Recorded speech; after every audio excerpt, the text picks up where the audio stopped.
Nagbanta si Senador Ronald Bato de la Rosa na paiimbestigahan niya si Kabataan Party List Representative Raul Manuel kaugnay ng alegasyon na miyembro umano ito ng Communist Party of the Philippines, CPP, at nagre-recruit ng mga kabataan sa rebeldeng grupo.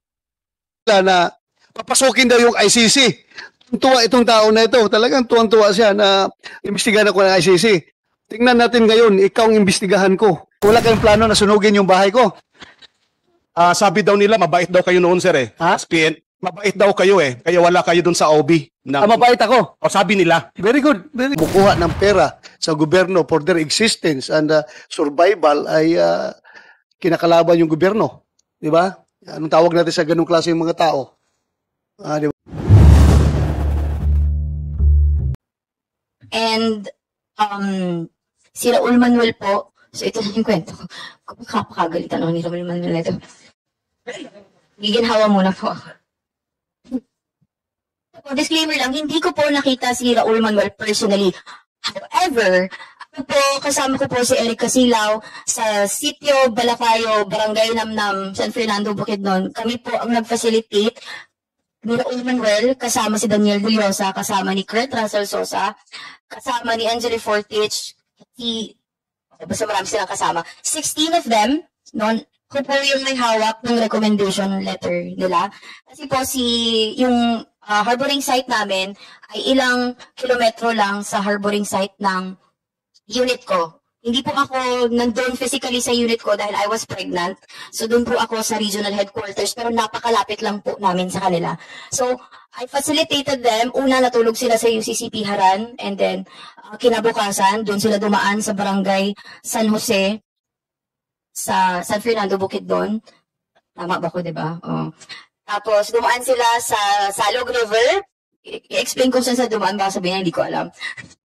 Salog River, and then after how many days, 5 days, nakarating sila sa range ng Sitio Bolo, Barangay Dagohoy, Talaingod, Davao del Norte. So umabot sila siguro ng siguro 2 weeks. Ang iba kasi deployment na eh. For example, si Kurt na deploy na siya sa ibang area. Yung iba, 2 weeks hanggang 1 month na nagstay sa unit namin mismo. At may mga kasamaan po ako na wala dito na they can attest na Raul Manuel is there. So, what does that make of Raul Manuel? He is a member of the Communist Party of the Philippines, but he is not a member of the New People's Army. So, member siya ng Communist Party of the Philippines. Very clear. Coming from you, ha? Baka sabihin ni Manuel na tuturuan kita. Law student ka ngayon, di ba? Hindi ka pwede turuan. So, si Raul Manuel is a member of the Communist Party of the Philippines. Communist Party of the Philippines. Is that Raul Manuel, the same Raul Manuel that is the Raul party list representative ng Kabataan? The same person? Yes. The same person? Yes.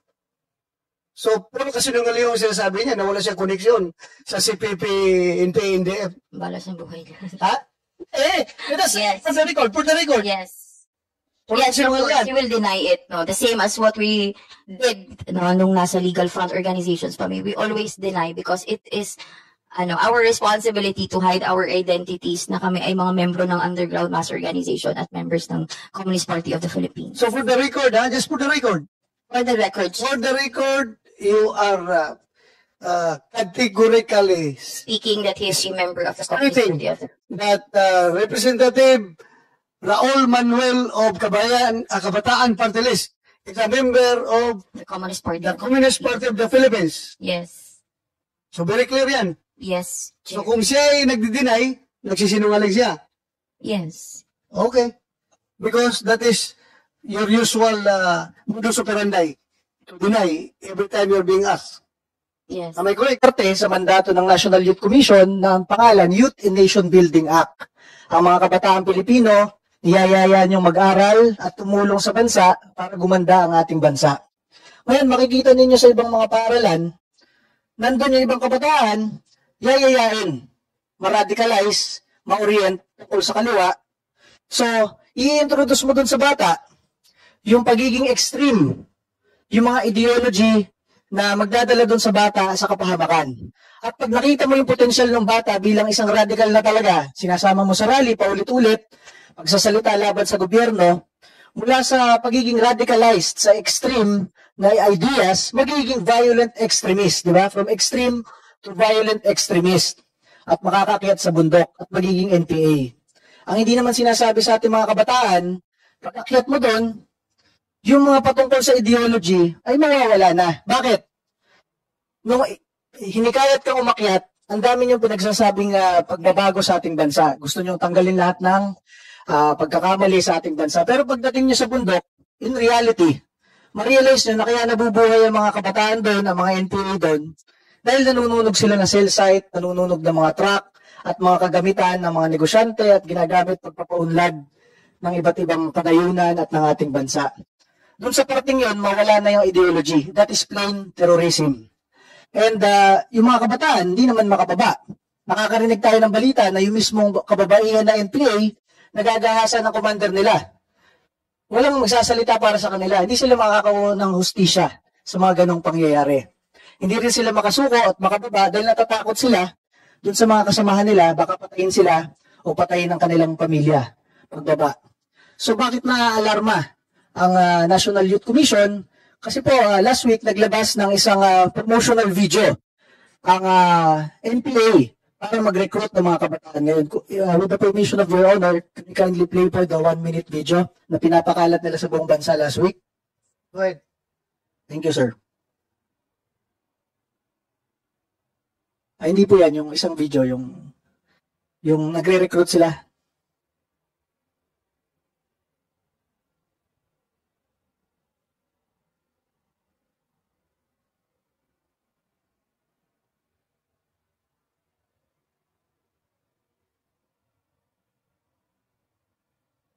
Yan, siguro while waiting, masabi ko rin na, ayan, sige pa, pakiplay.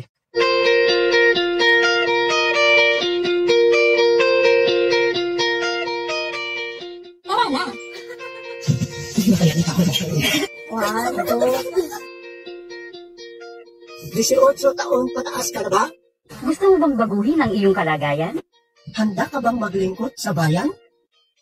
Handa ka bang lumaban at lumahok sa digmang bayan? Sino mang hindi bababa sa 18 taong gulang, may malusog na pangatawan at isip, anumang nasyonalidad, lipi, kasarian o relihiyon, handang lumahok sa demokratikong revolusyon bayan laban sa naghaharing reaksyon, ay maaaring maging kasapi at mandirigma ng bagong hukbong bayan.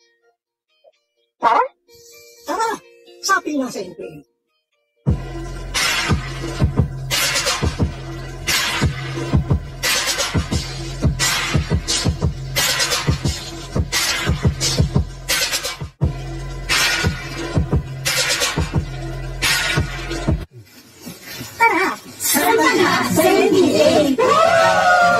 Mandirigma ng bagong hukbong bayan, sandata ng himagsika.